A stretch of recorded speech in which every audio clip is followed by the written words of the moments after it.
This will be an informative piece on what it is like to live as a woman on Earth.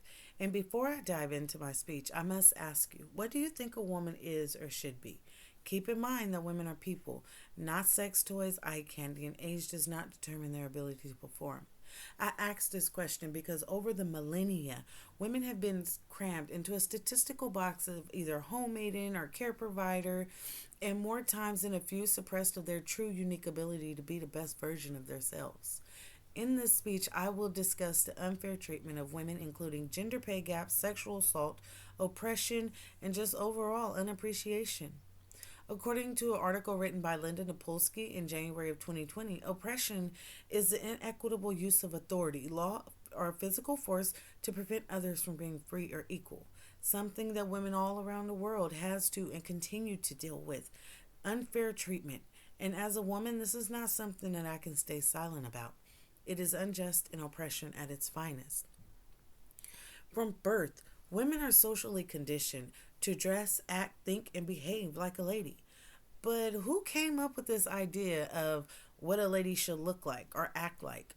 Was it the doctors that announced our sex at birth, or was it the nurse that wrapped us in a pink blanket and gave us to our parents and said, "Here's your precious baby girl"?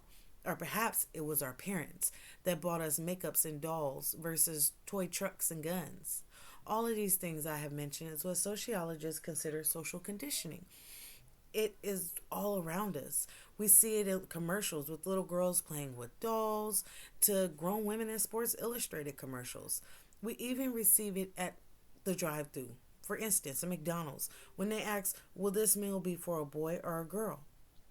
My point being, all of these many conditioning aspects and many more add to the suppression of women all around the world. Did you know that a working woman with the same credentials and qualifications for a specific job will earn 82 cent to every dollar that a man would make for the very same position? And according to Forbes Gender Pay Gap in 2021, written by Kathy Han, women in 2022 still earn 17% less than a man on average. For instance, the case of Anthony Davis and Natasha Howard.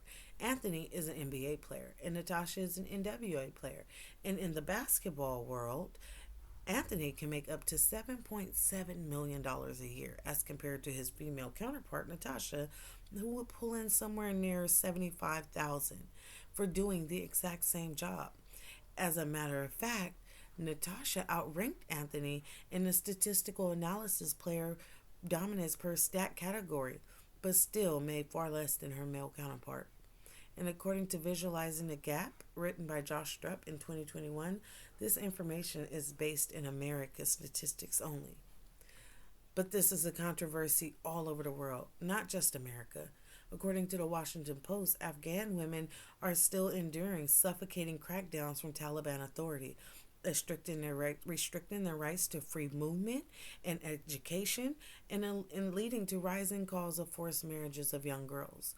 According to the article, the five worst countries to live in: Syria, Afghanistan, Yemen, Pakistan, and Central African Republic has the worst treatment of women from first to last.